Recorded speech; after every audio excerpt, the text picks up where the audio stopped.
Kita membaca firman Tuhan dari kitab Yunus. Yunus 1 ayat 1 sampai 17. Demikian firman Tuhan. Datanglah firman Tuhan kepada Yunus bin Amittai demikian. Bangunlah, pergilah ke Niniwe, kota yang besar itu. Berserulah terhadap mereka, karena kejahatannya telah sampai kepadaku. Tetapi Yunus bersiap untuk melarikan diri ke Tarsis, jauh dari hadapan Tuhan. Ia pergi ke Yafo dan mendapat di sana sebuah kapal yang akan berangkat ke Tarsis.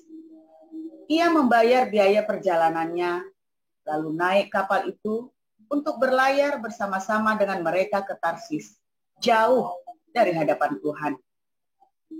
Tetapi Tuhan menurunkan angin ribut ke laut, lalu terjadilah badai besar, sehingga kapal itu hampir-hampir terpukul hancur. Mari Bu Nerliana. Yunus 4, Bu Nerliana.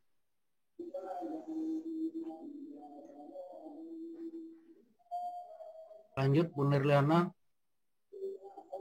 Yunus 4, Pak Renardo.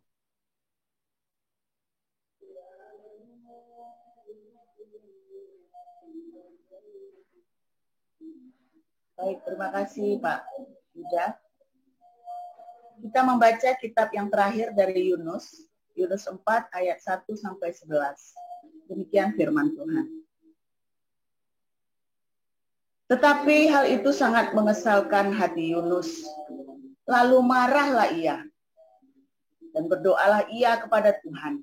Katanya, "Ya Tuhan, bukankah telah kukatakan itu ketika aku masih di negeriku? Itulah sebabnya maka aku dahulu melarikan diri ke Tarsis.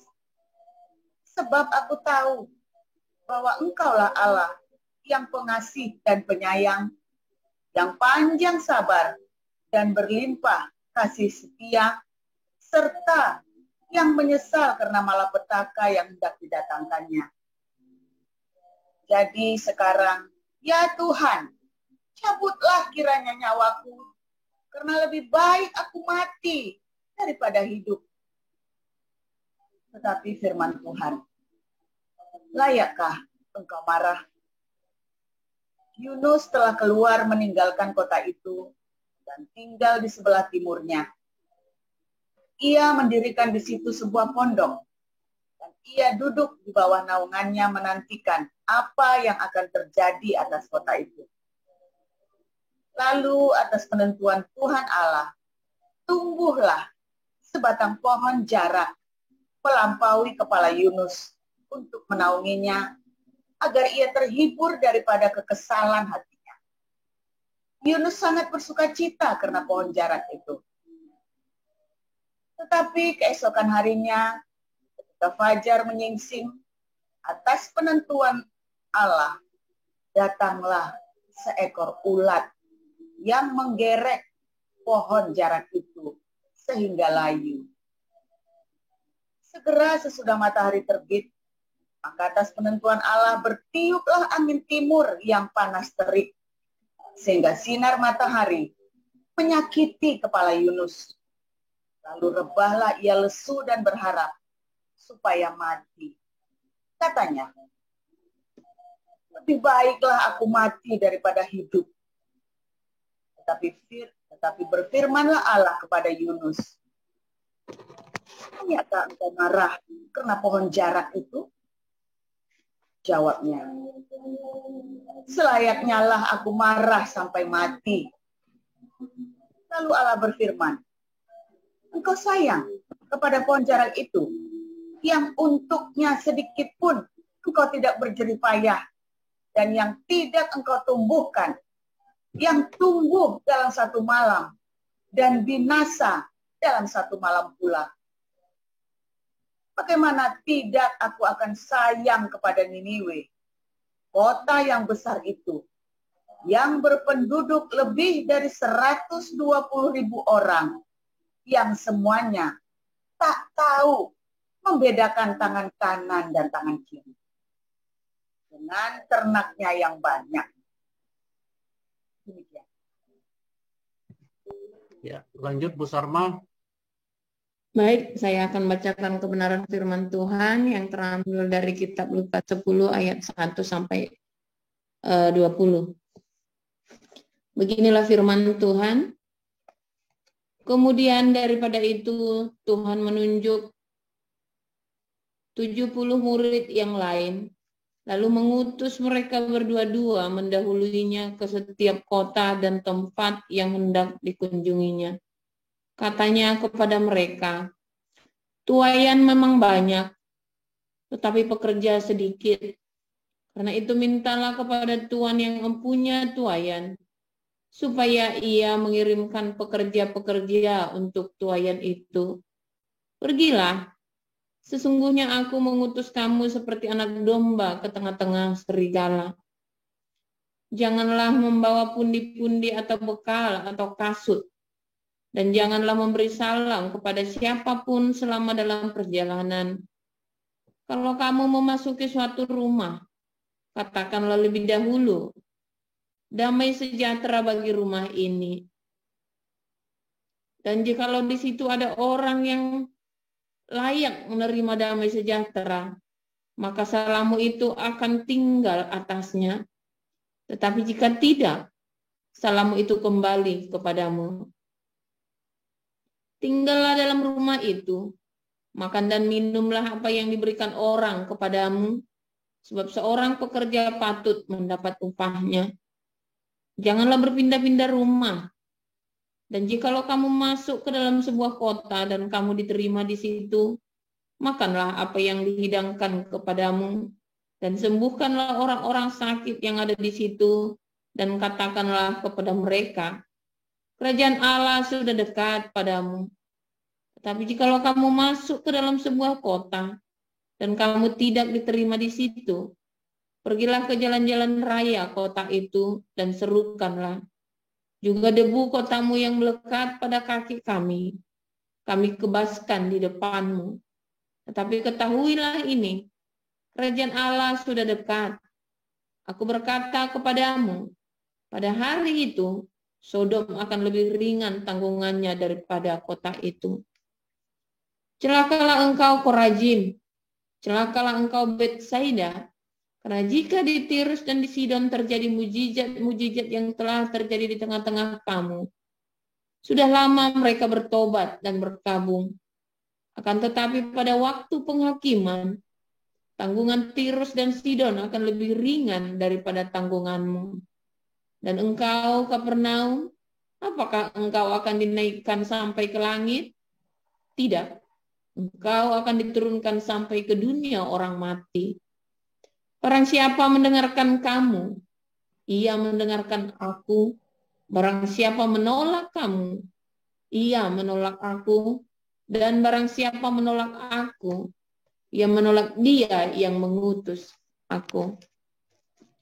Kemudian ke-70 murid itu kembali dengan gembira dan berkata, Tuhan, juga setan-setan takluk kepada kami demi namamu.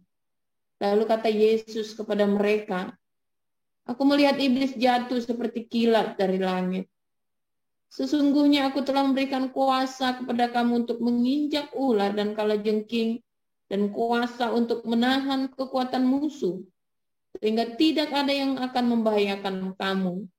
Namun demikian, janganlah bersukacita karena roh-roh itu takluk kepadamu, tetapi bersukacitalah karena namamu ada terdaftar di surga. Demikian. Ya, lanjut Naomi. Pada waktu itu juga bergembiralah Yesus dalam Roh Kudus dan berkata, Aku bersyukur kepadamu, Bapa, Tuhan langit dan bumi, karena semuanya itu Engkau sembunyikan bagi orang bijak dan orang pandai. Tetapi Engkau nyatakan kepada orang kecil, ya Bapa, itulah yang berkenan kepadamu. Semua telah diserahkan kepadaku oleh Bapakku, dan tidak ada seorang pun yang tahu siapakah anak selain Bapa, dan siapakah Bapa selain anak, dan orang yang kepadanya anak itu berkenan menyatakan hal itu. Sesudah itu berpalinglah Yesus kepada murid-muridnya tersendiri dan berkata, Berbahagialah mata yang melihat apa yang kamu lihat, karena aku berkata kepada kamu, banyak nabi yang raja ingin melihat apa yang kamu lihat, tetapi tidak melihatnya, dan ingin mendengar apa yang kamu dengar, tetapi tidak mendengarnya. Pada suatu kali berdirilah seorang ahli Taurat untuk mencoba Yesus. Katanya, "Guru, apakah yang harus kuperbuat untuk memperoleh hidup yang kekal?" Jawab Yesus kepadanya, "Apa yang tertulis dalam hukum Taurat? Apa yang kau baca di sana?" Jawab orang itu, "Kasihilah Tuhan Allahmu dengan segenap hatimu, dan dengan segenap jiwamu, dan dengan segenap kekuatanmu, dan dengan segenap akal budimu, dan kasihilah sesamamu manusia seperti dirimu sendiri." Kata Yesus kepadanya, "Jawabmu itu benar, perbuatlah demikian, maka engkau akan hidup." Tetapi untuk membenarkan dirinya, orang itu berkata kepada Yesus, "Dan siapakah sesamaku manusia?" Jawab Yesus, "Adalah seorang yang turun dari Yerusalem ke Yeriko. Ia jatuh ke tangan penyamun-penyamun yang bukan saja merampoknya habis-habisan, tetapi yang juga memukulnya, dan yang sesudah itu pergi meninggalkannya setengah mati. Kebetulan ada seorang imam turun melalui jalan itu. Ia melihat orang itu, tetapi ia melewatinya dari seberang. Demikian juga seorang Lewi datang ke tempat itu. Ketika ia melihat orang itu, ia melewati dari seberang jalan. Lalu datang seorang Samaria sedang dalam perjalanan ke tempat itu, dan ketika melihat orang itu, tergeraklah hatinya oleh belas kasihan. Ia pergi kepadanya, lalu membalut luka-lukanya. Sesudah ia menyiraminya dengan minyak dan anggur. Kemudian ia menaikkan orang itu ke atas keledai tunggangannya sendiri, lalu membawanya ke tempat penginapan dan merawatnya. Keesokan harinya ia menyerahkan 2 dinar kepada pemilik penginapan itu. Katanya, "Rawatlah dia, dan jika kau belanjakan lebih dari ini, aku akan menggantinya waktu aku kembali." Siapakah di antara ketiga orang ini, menurut pendapatmu, adalah sesama manusia dari orang yang jatuh ke tangan penyamun itu? Jawab orang itu, "Orang yang telah menunjukkan belas kasihan kepadanya." Kata Yesus kepadanya, "Pergilah dan perbuatlah demikian." Ketika Yesus dan murid-muridnya dalam perjalanan, tibalah ia di sebuah kampung. Seorang perempuan yang bernama Marta menerima dia di rumahnya. Perempuan itu mempunyai seorang saudara yang bernama Maria. Maria ini duduk dekat kaki Tuhan dan terus mendengar perkataannya. Sedang Marta sibuk sekali melayani. Ia mendekati Yesus dan berkata, "Tuhan, tidakkah engkau peduli bahwa saudaraku membiarkan aku melayani seorang diri? Suruhlah dia membantu aku." Tetapi Tuhan menjawabnya, "Marta, Marta, engkau khawatir dan menyusahkan diri dengan banyak perkara, tetapi hanya satu saja yang perlu. Maria telah memilih bagian yang terbaik, yang tidak akan diambil daripadanya." Amin. Ya, amin untuk firman Tuhan. Terima kasih para lektor, Ibu Nirliana, Ibu Sarma, dan Naomi. Selanjutnya kita akan dengar renungan firman Tuhan yang temanya hari ini Israel versus Iran. Silakan Pastor Yosef Pauljam.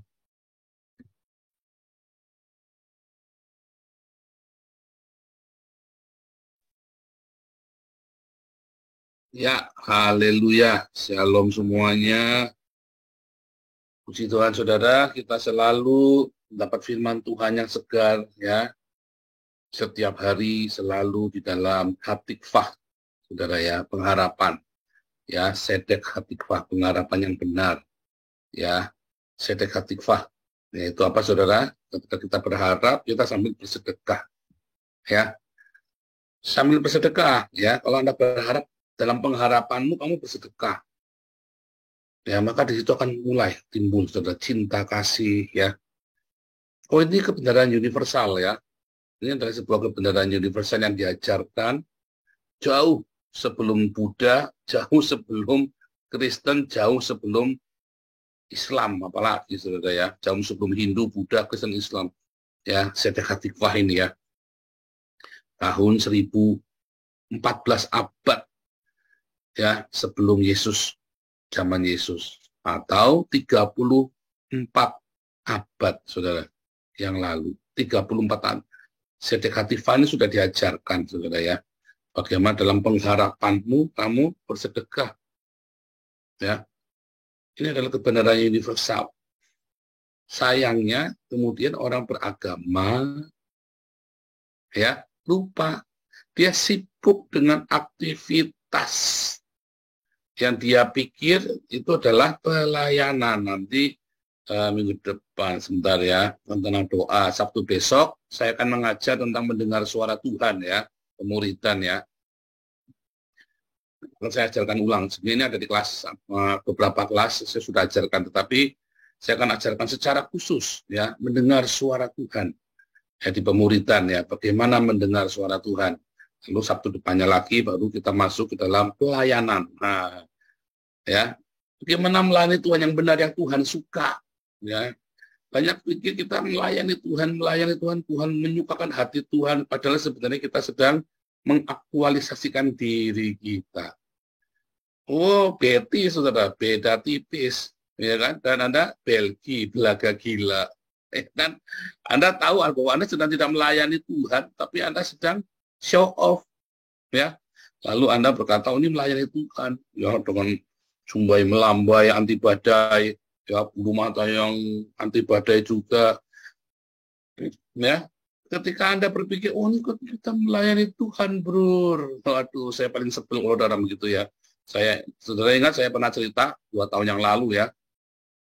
Saya ikut konferensi internasional SPGI ya, Seminar Perkumpulan Gereja SPGI yang di Betani, Inden, saudara. Karena saya duduk dari Betani, saudara ya. Jadi saya ke sana, lalu saya duduk, saya masih baru dilantik jadi pendeta, saudara ya. Saya masih muda ya, dengan anak waktu itu ya, belum menikah waktu itu anak, saudara ya, masih tunangan, sudah mau menikah tapi masih tunangan. Kita duduk ya, kita duduk manis begitu, saudara ya. Tulisannya khusus hamba Tuhan. Saya kan hamba Tuhan, saudara. Ya, saya duduk di situ, saudara. Lalu ada tante-tante yang jumbai melambai, badai gitu ya, matanya sama rambutnya begitu, saudara. Ya, terus, bro, ini khusus hamba Tuhan. Oh, saya hamba Tuhan juga, tante. Saya bilang begitu kan. Oh, ini hamba Tuhan dari Jakarta. Loh, saya dari Salatiga, tante. Lalu saya ditendang sama istri saya itu ya. Emang saya kucingnya Tuhan. Itu benar-benar saya mikir, emang saya kucingnya Tuhan. Saya ini hamba Tuhan juga, saudara ya. Nah, orang berpikir bahwa melayani Tuhan, hamba Tuhan, posisinya tempat terhormat. Kalau saya duduk di situ bukan karena terhormat, karena saya suka musik, saudara. Itu posisi strategis untuk melihat pemain keyboardnya, untuk melihat pemain musiknya, dan di situ suaranya paling mantap di luar, saudara ya. Bisa kelihatan semua. Saya kan seorang musik pastor, musik pastor. Sehingga saya dari situ, saya perlu belajar, saudara ya, untuk merasakan urapan, gitu, saudara, impartasi, begitu, saudara ya. Ya di si tante badai ini sama si hamba kucing ini, saudara ya, sama si tante badai sama si kucingnya Tuhan ini ya sama-sama gelegnya, saudara.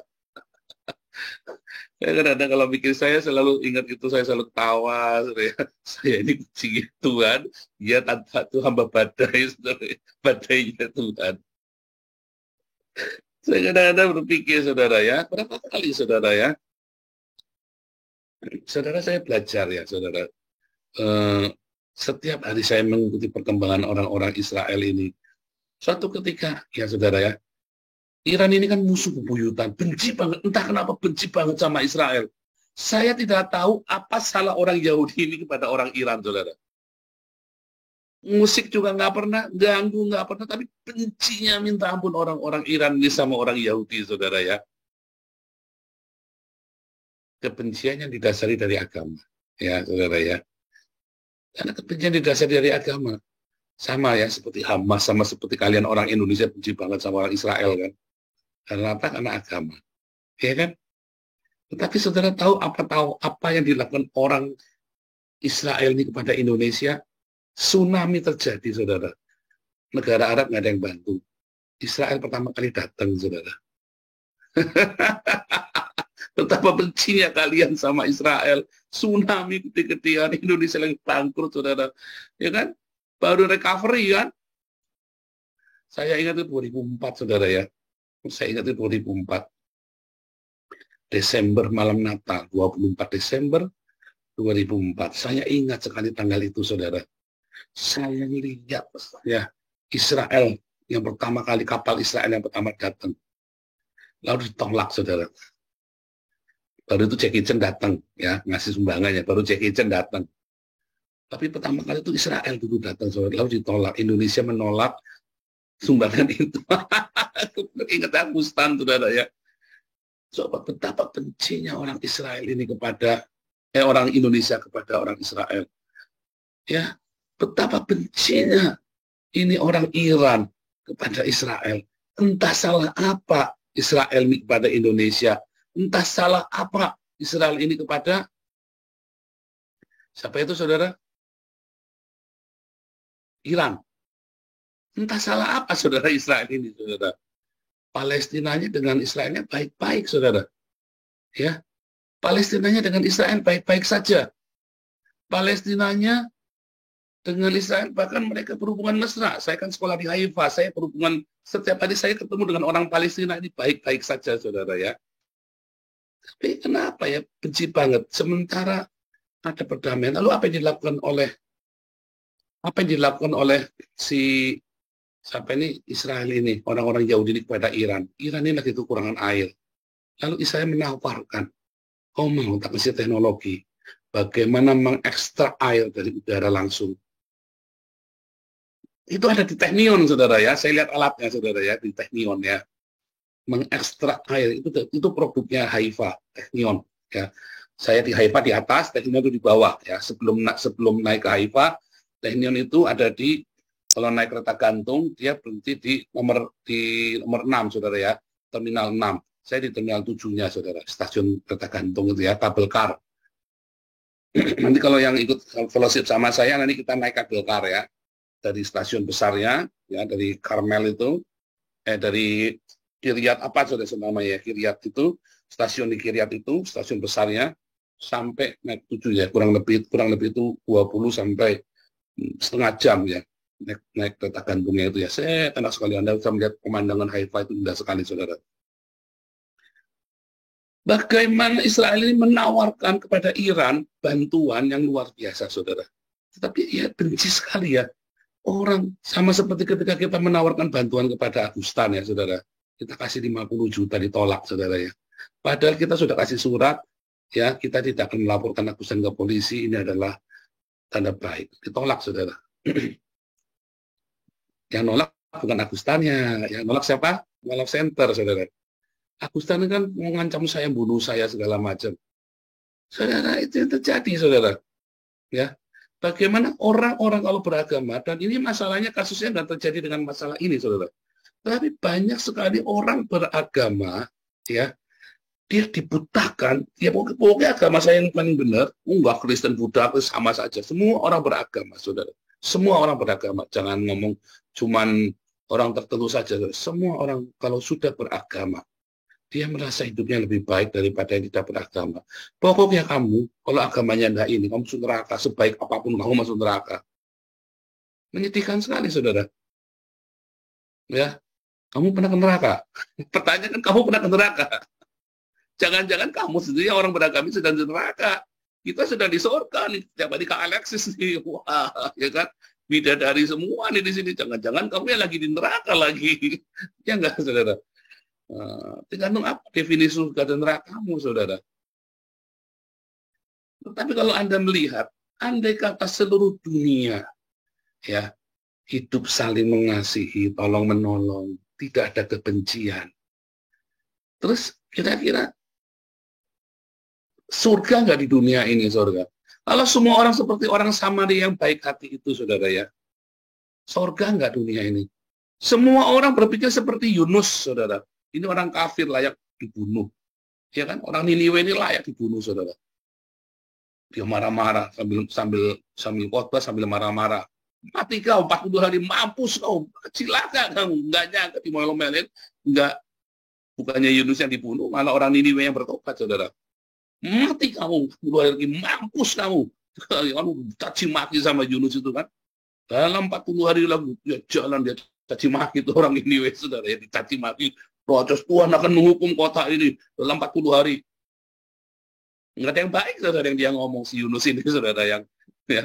Nggak ada yang baik, dicaci maki karena memang dia jengkel banget sama orang Niniwe ini, saudara ya. Orang Asyur ini kan. Kamu ini orang goyim, mampus saja enggak apa-apa. Nggak nyana bertobat, saudara. Orang Niniwe bertobat. Jengkel Yunus. Tuhan mesti dikasih mati aja. Kan udah aku bilang, kamu ini pemurang, kau ini maha. Pasti nanti akhirnya enggak jadi dibunuh. Dia maunya orang Asyur ini mati semua, saudara. Iya kan? Anda kan ingat waktu Agustan ngentutin Alkitab. Anda kan pengennya Agustan itu mati diasap Allah kan?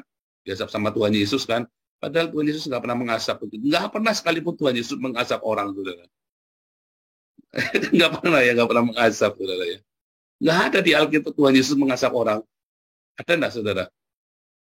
Coba saya ingat-ingat. Rasanya nggak ada, saudara, Tuhan Yesus mengasap orang ya. Terkutuklah sekelompok ahli Taurat dan orang Farisi. Terkutuklah Yohanes Kayafas. Enggak, saudara. Tuhan Yesus mengasih sebuah kelompok masyarakat yang justru yang diasap malah bukan orang-orang pendosa-pendosa ini, saudara. Yang diasap malah pendeta-pendeta loh, saudara, sama Tuhan Yesus itu kan. Ahli Farisi, orang ahli Taurat, itu kan orang Farisi ahli Taurat. Kalau zaman kita ini kan pendeta-pendetanya kan. Coba lihat betapa Tuhan Yesus mengasihi orang berdosa, tetapi dia justru satu kelompok ini ya diasap sama Tuhan Yesus, celakalah. Ya dilihat utamanya bukan satu kelompok ini, saudara ya. Ya para pendeta gila betul ini, saudara, pada pendeta Gilbert ini kan, bukan Gilbert Tumoindong, bukan ya, pendeta Gilbert gila betul maksud saya ya. Ya termasuk Gilbert Tumoindong tentunya. Orang-orang yang merasa hidupnya lebih suci daripada orang lain. Saudara. Tetapi dia mengasihi orang berdosa, saudara. Dan saya yakin Tuhan Yesus mengasihi Agustan. Waktu kita ngumpulin sumbangan, semua orang mencaci maki saya, banyak yang mencaci maki saya. Tapi berbahagialah kamu yang sudah menabur buat Agustan walaupun ditolak. Ya, niatanmu diberkati Tuhan, saudara. Kita sudah datang 2 kali. Ya, sama seperti Israel menawarkan, dibenci, diancam bolak-balik. Israel tetap menawarkan bantuan kepada Iran. Ya. Coba tiap hari roket Hamas itu nyerang, saudara. Tiap hari orang-orang di Gaza ini mendapat listrik, air, ya, komunikasi, internet semua dari Israel, saudara. Tiap hari roketnya itu nyebu, saudara. Karena mereka hanya punya roket, orang Hamas ini. Sedangkan orang Yahudi ini punya apa? Punya air, punya listrik, punya internet. Ya, suatu ketika ada anekdot, saudara. Ini cerita anekdot, saya nggak tahu beneran apa enggak. Benyamin Netanyahu dikirimin paket, saudara. Ya, dikirimin paket dari pimpinan Hamas. Setelah diselisih, dia cuma di screening, dia cuma ngeliat ada apa namanya, paket itu pokoknya bersifat organik. Ya, bioorganik. Dibuka, isinya apa, saudara? Isinya tai orang, saudara ya. Isinya tai orang, saudara ya. Lalu Benyamin Netanyahu kirim balik, saudara. Kirim paket ke Hamas, saudara.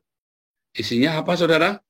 Waduh, sekeliling, segala macam mereka takut semua. Kiriman dari Benyamin Netanyahu.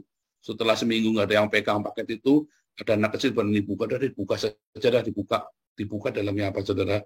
Alat komunikasi tingkat tinggi, saudara, yang paling canggih. Nih, dikasih. Ada suratnya di dalam. Orang memberikan hanya yang dia punya. Kalau dia punyanya tai, ya kasihnya tai. Kalau dia punya teknologi, kasihnya teknologi. Pak Enado ini punya kebaikan hati. Maka Pak Enado akan kasih kebaikan hati ke orang. Tapi orang punya kebencian. Tetangganya Pak Enado benci banget sama Pak Enado, kan. Entah kenapa bisa benci banget. Ya kan, karena mungkin kalah ganteng atau apa gitu kan. Ya, cuma bisanya memberikan kebencian. Kita hanya memberikan kepada orang apa yang kita punya. Kalau kita nggak punya, kita nggak bisa kasih. Nggak ada orang bisa memberi apa yang dia nggak punya, saudara. Ya, orang Samaria ini punya cinta di hatinya, saudara. Dia beri apa yang dia punya. Ya, para imam, orang Lewi, ahli Taurat, orang Farisi, ya, siapapun yang lewat di tempat itu, saudara, dia hanya punya ritual di dalam hatinya, ya kan? Ya dia tidak bisa, kalau ritual dia nggak boleh pegang mayat, saudara. Kalau orang ini udah mati, dia harus balik lagi ke rumahnya, ya kan? Dia hanya punya ritual, dia hanya punya agamawi dalam hidupnya, saudara, yang melarang menyentuh mayat, ya kan?